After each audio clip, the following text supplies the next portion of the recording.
What an incredible Champions League final we saw last night. Drama, chaos, twists, turns. We even had massive issues with fans outside, but we'll get into that in a minute. The Champions League final in 2022 between Real Madrid and Liverpool will go down as one of the most crazy, especially when it comes to stats in the game.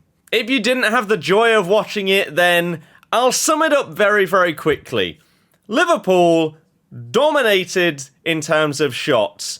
Courtois had a man of the match performance, one of only 3 official man of the matches in a Champions League final. Absolutely phenomenal. And Real Madrid come in and snatch and grab the UCL right from Liverpool's noses. But before we go through the events of the game, let's talk about the elephant in the room. The problem with the fans. For those of you that were not aware, kickoff was delayed by at least half an hour because there were problems with fans outside of the ground. Some of you may have seen the videos of what was going on. A lot of people are trying to get into the stadium without tickets or with fake tickets. You had Liverpool fans being held for between 2 and 3 hours trying to get into the ground, with some locals and others storming the stadium and just trying to barge their way in, climbing over fences and all of this. This caused the police to have to get involved. Riot police were shooting tear gas at people and ended up firing it at some of the Liverpool fans that weren't doing anything wrong. You had kids, you had reporters, just normal fans being involved in this chaos because they just had to stand and wait for hours. And the blame was being put on the Liverpool fans by UEFA. It was insane. Others, including the Merseyside police, have absolutely countered the claims that have been made that Liverpool fans were the problem here. And it just put a real downer on things before they even began. Like, sometimes there's problems after finals where you have fans clashing, especially if it's in like one team's home country and you get locals coming against the away fans and there's just fights and stuff like that. But before the Champions League final, it was just so poorly done. You even had people like Andy Robertson, who had, obviously, they get allocations of tickets. He gave some to his friends through Liverpool, and they were told that their tickets were fake. So the organisation and the chaos is just embarrassing, and it's a real shame what happened to some of those fans out there, and I feel sorry for them. A lot of people have been mugged and robbed before the game and after the game whilst trying to get to the metro. It's just awful. For what should be one of the biggest spectacles in sport, for this kind of thing to happen is just completely unacceptable. So here's hoping that lessons can be learned from what happened and this kind of thing will not happen again in the future. So it's a shame that we have to talk about that, but it is an important subject.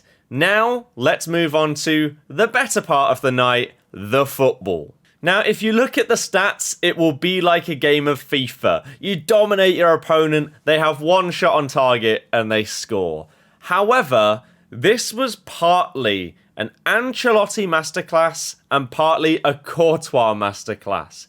He set them up defensively to try and break on the counter, and with Vinicius, with Benzema, you had Modric pulling Robertson out of position to allow Valverde to go down the right-hand side. That's actually how they ended up scoring. Whereas Liverpool were just trying anything and everything to break Madrid down. Now, if you've watched Real Madrid in any of the previous rounds, PSG, Chelsea, Man City, you probably wouldn't be surprised as to how they played. It's working for them. And whilst it may not be the crazy football that we've seen of old Real Madrid teams of scoring 4 or 5 goals, it doesn't matter because it is being very effective. And what they're doing is they're soaking up the pressure, trying to tire you out and then catch you in those specific scenarios where you just make that slight mistake. They're so clinical that is all that they need to win the game.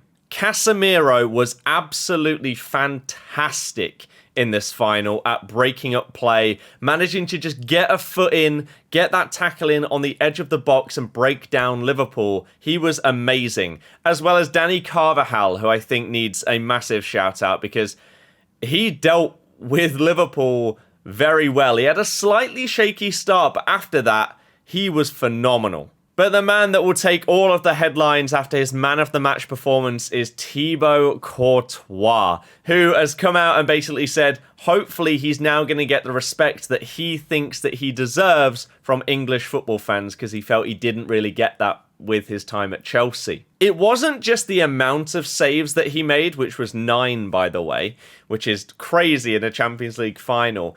It was just the sheer talent that was shown in the saves. Now, obviously, I can't show you clips, but I can show you a save map of what he did.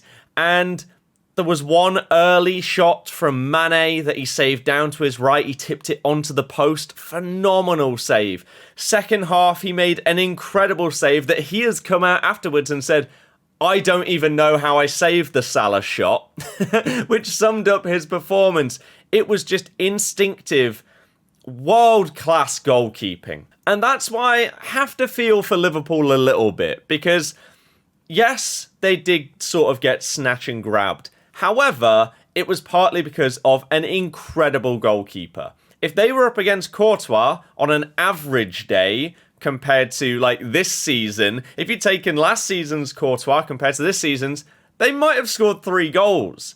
But he's been so good for Real Madrid. He's gone a bit under the radar in terms of world-class footballers this season because he's a goalkeeper. Benzema has been taking all the headlines, as well as Vinny Jr., because he's had a phenomenal season. 40-plus goal and assists is crazy from him. So Courtois not really got the recognition, but if you have watched Real Madrid, you will know how good he has been. And that final performance was a perfect summary of his season. Well-deserved win for him. And so the question is now, what next for Liverpool? Real Madrid have shown that they don't necessarily need to get Mbappe or Haaland in order to keep being the big dogs. There's something special about Madrid in Europe.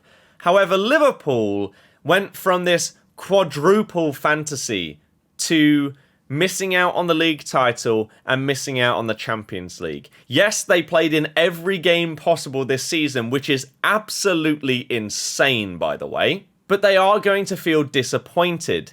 And coming so close to both of those things and this insane quad that would have gone down in history, but falling short and being left with the other 2 trophies, which is still a great achievement, by the way. If any other team wins 2 trophies in the season domestically, they'll get heaps of praise, but it was just not quite what they envisaged. And so you've got to get that mentality back into your players that, okay, we wiped the slate clean, we had a great season, we're a bit unfortunate in the end, let's go again. The problem with that, they're losing Mane. He has now come out and he is leaving. It's confirmed by Fabrizio and other journalists as well. He's going to go, and by all accounts, it's going to be to Bayern Munich, which allows Lewandowski to most likely go to Barcelona. So they have Jota, they have Diaz, who has been really, really good. But Mane has had a great season for them, and that is going to be a big loss, regardless of these other players that they have to come in for him. So how do Liverpool bounce back from the disappointment of coming so close? Well, we know that they're signing Fabio Carvalho from Fulham, and he is going to be coming in. And I feel like that is kind of the area where they could really do with just a little bit of freshening things up. There are still rumours that Salah is not going to extend his contract, and he might go as well. It's potentially a changing of the guard for Liverpool, and this would have been the perfect season to win. Even if they didn't win the league, to win the Champions League as well would have been a perfect send-off for some of these players. But just falling short and then losing people like Mane is huge for the club.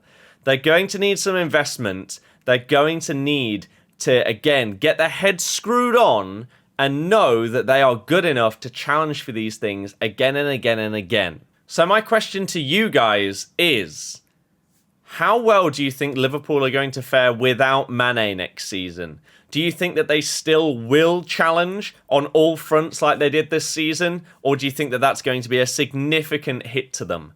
Very intrigued to know, because that final was incredible. However, it also showed they still lack that little bit of defensive ability in Trent as well. He lost his man at the back post, and it may have only been a lapse of concentration once or twice, but it's the key, and it's the reason why they lost.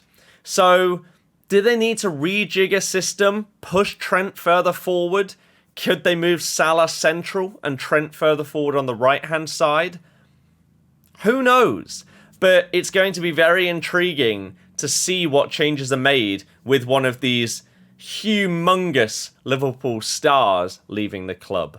I want to know your thoughts. What were your thoughts on the final and your thoughts on Liverpool going forward? Did you predict Real Madrid to win? I personally did. As soon as they went through against Man City, I put a bet on Madrid to win. Luckily, that came in for me, so happy days. I'm vindicated with my prediction by getting a bit of money for it. So happy with that one. Thoroughly enjoyed the game, especially the second half. It was absolutely crazy. But that's going to be it for today. I'll see you guys next time. Goodbye.